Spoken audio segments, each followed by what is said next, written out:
أهلا بيكو، ده بودكاست نقطة نور. معاكم نرمين كامل.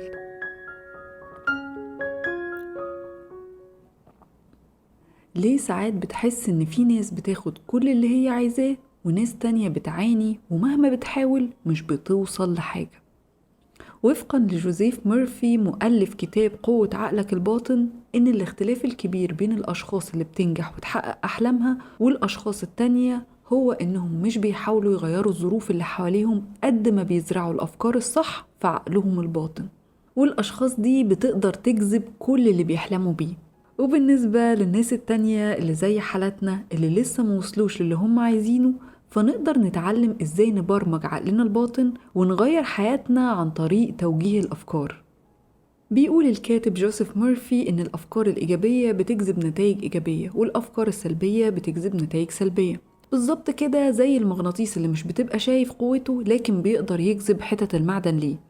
القوة الخفية دي بتعرف بقانون الجذب، وقانون الجذب اللي فيه مجموعة من الناس بتعتقد انه غير حياتهم تماما، وناس تانية بتقول انه دجل ومفيش حاجة اصلا اسمها كده.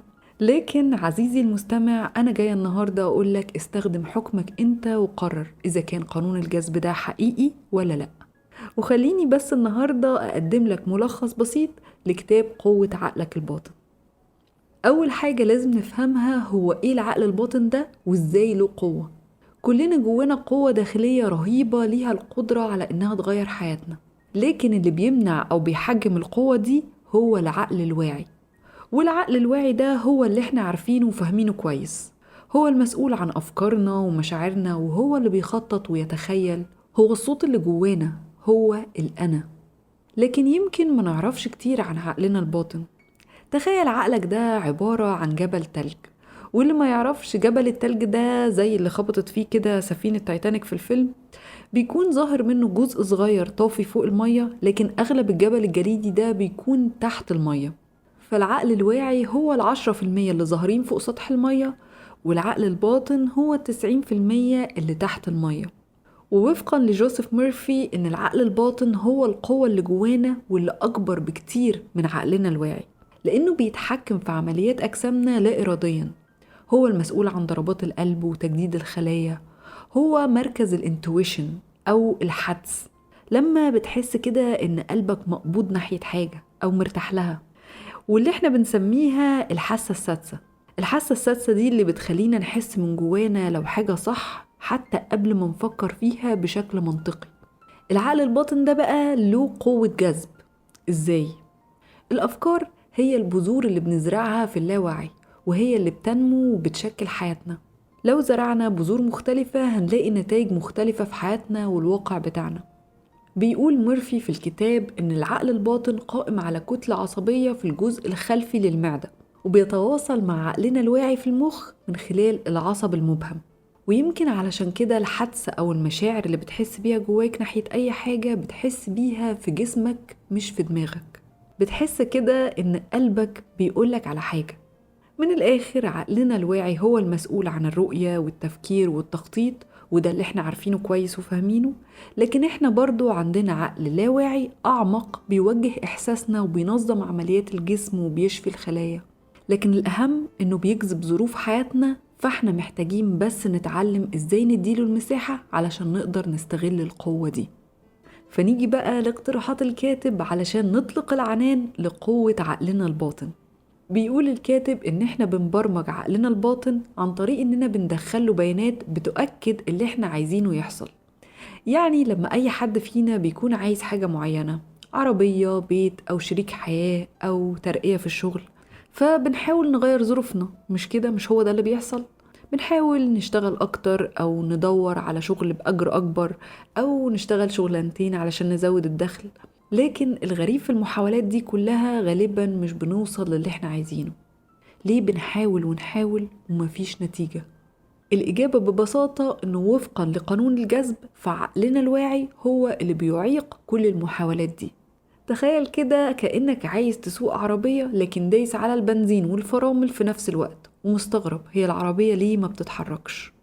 لكن الحل هو إننا نفهم السبب الحقيقي والنتيجة.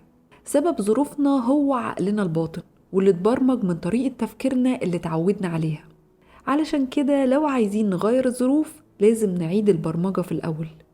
ولو عزيزي المستمع عندك تشككات في الكلام ده، فأنا متفهمة تماما إن في ناس كتير مش مصدقة فكرة قانون الجذب وقوة عقلك الباطن، لكن يمكن الموضوع يستحق إنك تجرب وتشوف النتيجة بنفسك. العقل الباطن وفقا لجوزيف مورفي شبه التربة الخصبة، وأفكارنا زي البذور واللي بتقع في اللاوعي وتنمو وبتشكل ظروف حياتنا.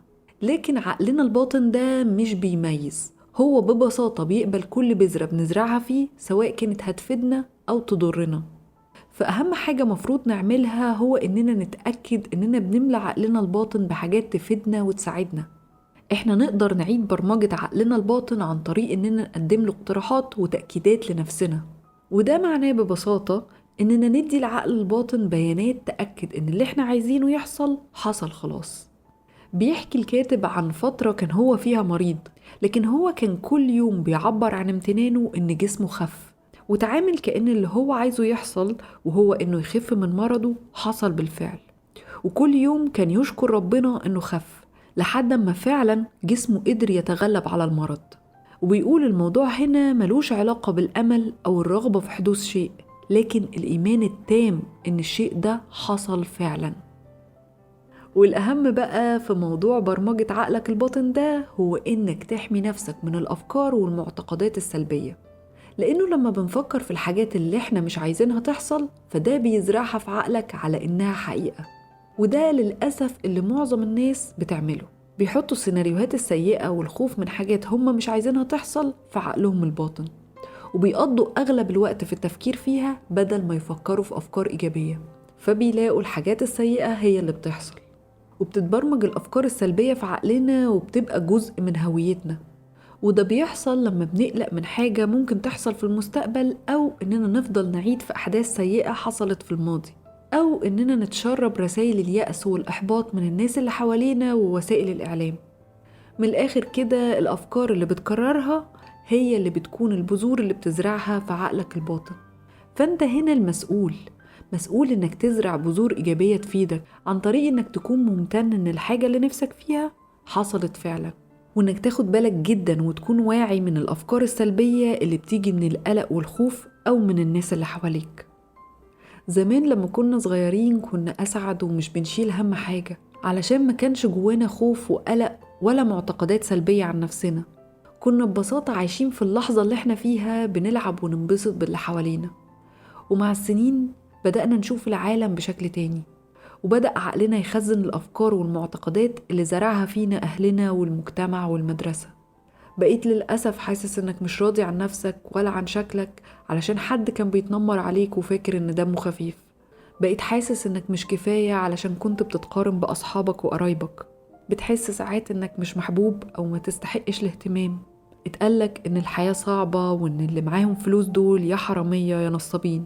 كل الأفكار دي اترسخت جواك جوه عقلك الباطن وصدقتهم، وبقت الأفكار دي هي اللي بتمنعك من إنك تحقق أحلامك. لكن أنت تقدر تغير كل ده. عقلك طول الوقت بيحاول يفرز المعلومات اللي بتدخلها له، وبيختار المعلومات اللي بتأكد معتقدات موجودة أصلا جواك.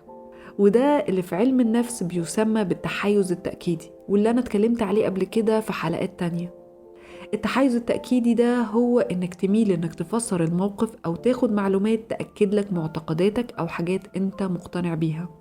وعلشان كده إحنا بنميل إننا نصدق الحاجات اللي إحنا مصدقينها عن نفسنا، نفسر أي موقف سلبي على إنه عيب فينا لأننا صدقنا من جوانا إننا معيوبين.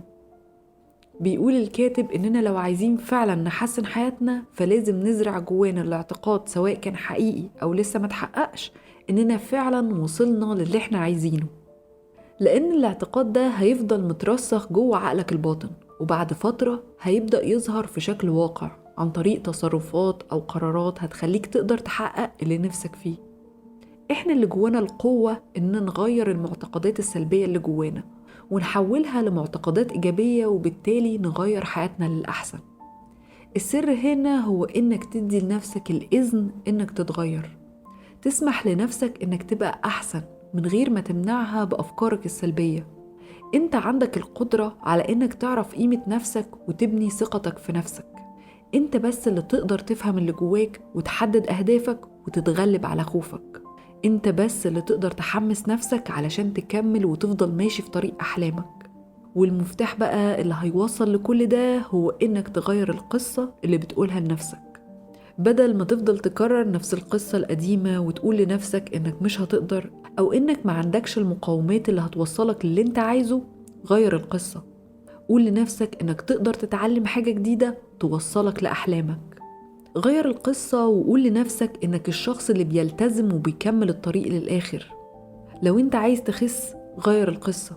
قول لنفسك انك بقيت الإنسان اللي بياكل أكل صحي وبيروح الجيم. اشتغل على انك تغير الحوار الداخلي اللي جواك اللي بيشدك لورا. كل حاجة احنا بنحققها وبرضو كل حاجة بنفشل فيها هي نتيجة مباشرة لأفكارنا. نقط ضعفنا وقوتنا مش هتتغير إلا بإيدينا احنا. انت تقدر تبدأ من جديد، وحتى لو وقعت تقدر تقوم تاني. بيقول جوزيف ميرفي إن سعادتنا ومعاناتنا بتتطور من الداخل. اللي بنفكر فيه بيكون حقيقتنا وواقعنا، واللي بنفضل نفكر فيه هو اللي بيكمل وبيحدد مسار حياتنا. أتمنى تكون الحلقة عجبتكم، وأشوفكم إن شاء الله في الحلقة الجاية. ده بودكاست نقطة نور، ومعاكم نرمين كامل.